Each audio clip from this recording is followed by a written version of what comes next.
маросими қуръакашии Лигаи Чемпионҳо ҳам баргузор шуд ва мо метавонем пешгӯии худро кунему шонси дастаҳои бузургро барои баромадан ба плей-офф нишон диҳем. пӯшида нест ки давоми мавсим дастаҳо рушд ҳам мекунанду ноком ҳам мегарданд, вале мо ба ҳолати феълии имрӯзаи абардастаҳо нигариста бозиашонро дар Лигаи Чемпионҳо пешгӯӣ хоҳем кард. лайки аз алмос қиматтари худро гузоред ва то охир наворро тамошо кунед. дӯстон, агар шумо ба тамошои футбол ва дигар навъи варзиш шавқ дошта бошед, агар шумо хоҳед ки тамошои бозиҳо бароятон боз ҳам ҷолибтар гузарад, пас ҳатман аз хизматрасониҳои ширкати 1x истифода баред. дар 1x регистратсия осон ва пардохт аз тамоми гӯшаи канори дунё, вале муҳимтар аз он бонус то $100 дар аввалин пардохт бо промокоди тачфуд. силкаи зарурӣ дар комментария. ба ҳама муваффақият.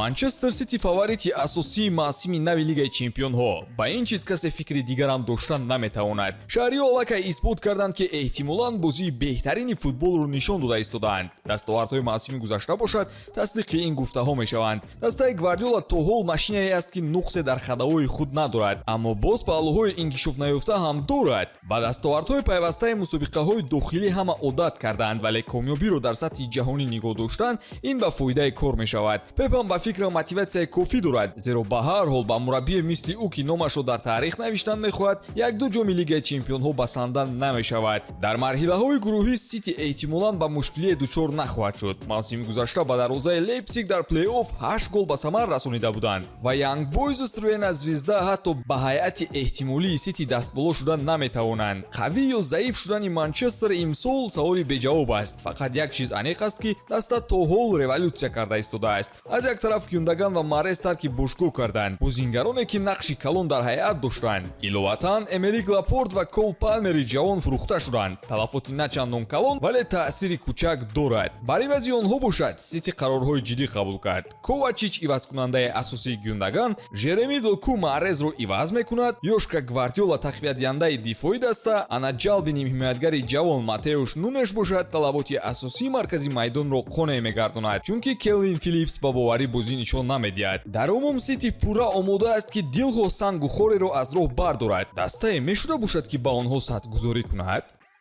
ширкатҳои букмекерӣ чунин меҳисобанд ки рақиби асосии Манчестер Сити Бавария мешавад. як сол пеш ин гуфтаҳо касеро ҳайрон намекард, вале ҳоло вазъ иваз шудааст. баъди ногаҳонӣ барканор кардани Юлиан Нагелсман, бозҳои Мюнхенӣ Томас Тухелро сармураббии ҷадид эълон карданд. ба назар нафари лозима ва дуруст буд, вале Тухел ҳам шурӯи хубе надошт. аз дасти Манчестер дар якчорфинали Лигаи Чемпионҳо шикаст хӯрданд ва баъд наздик буданд ки қаҳрамонии Олмонро ҳам ба Боруссия диҳанд. охири мавсим Оливер Кан ва Ҳасан Салхамидзиш ки соҳаи варзишии дастаро ба дошт доштанд, аз вазифа озод шуданд. шояд аз ин лиҳоз ҳоли Бавария бесару сомон бошад. натиҷаҳои оғози мавсим ҳам саволҳоро ба миён оварда метавонад, вале аз тарафи дигар Бавария бозори таърихиеро ба қайд гирифт. хариду фурӯши бозингарон бо маблағҳои гарони таърихӣ 155 ба 133 миллион евро мутаносибанд. алмоси даста акнун бояд Харри Кейн гардад, ки ба Бавария барои сайди ҷомҳои зиёд омадаасту гуруснаи бозиҳои бузург мебошад. Кейн бояд шумораи бештари голҳоро ҳатто дар лаҳзаҳои душвор ба даста таъмин намояд. дар дифоъ бошад, Ким Минҷе кӯмакрасон мешавад, ки аз Наполи бо қимати 50 миллион евро харидорӣ шуд. ройгон ба даст омадани Гереро ва Лаймер қувваи иловагии даста мешаванд. талафотҳои Бавария нигаронкунанда нестанд. Мане дар Олмон рушд накард, Лука Эрнандес банди табобат мешуд, Павар ва Забитсер бошанд истифода намешуданд. суол танҳо ба дарвозабонҳо аст. Зомер ба Интер гузашту Ноер дар барқароршавӣ мушкилӣ дорад ва омода шуданаш зери суол қарор дорад. мебинем ки аз ин ҳама чӣ дастае ба по мехезонанд.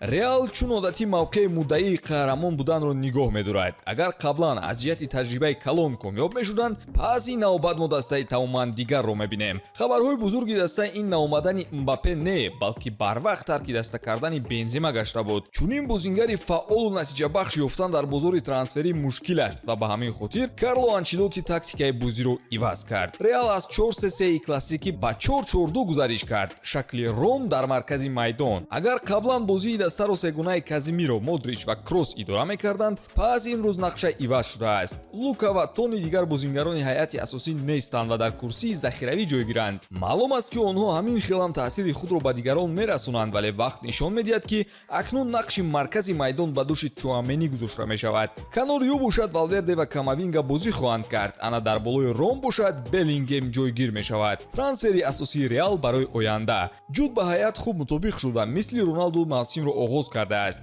Беллингем дар ин нақш мувофиқ аст ва идораи тӯб карданаш ҳамлаҳои Реалро қавитар месозад. Як-ду ҳолати саволомез ҳам ҷой дорад. Винисиус аз ин пас ба маркази майдон наздик бозӣ хоҳад кард ки мавқеи писанди ӯ нест ва голҳои заруриро ӯ ва Родриго ба самар расониданашон каме номаълум боқӣ мемонад. Мушкили дуюм ин аст ки Куртуа зонуяшро пеш аз мавсим осеб дод. Нафаре ки худаш танҳо дар рақобатҳои асосӣ Реалро наҷот медод. Ин ҳама таъсири худро дар давоми мавсим нишон медиҳад ва натиҷаҳои баланди Реалро интизор шудан кафолати 100% надорад. Танҳо тамошои амалисозии нақшаҳои бузурги дастаи шоҳона ҷолиб барои мухлисон мешавад. Дар марҳилаи гурӯҳӣ Реал озод бозӣ хоҳад кард. Муқобили Наполи аз санҷиш мегузарад ва бо Брага ва Унион Берлин мисли тамринҳо бозӣ хоҳад кард. Албатта дигар бошгоҳҳо ҳам ҳамеша нияти дастоварде дар Лигаи Чемпионҳо соҳиб шуданро доранд, ба монанди Арсенали Лондон, Барселона, ПСЖ ва дигарон. Аммо чӣ хеле ки гуфтем, просто так мақсад гузоштан дастаро қаҳрамон намекунад ва бояд ки бошгоҳ аз ҳама ҷиҳат худро омодаи қаҳрамонӣ созад.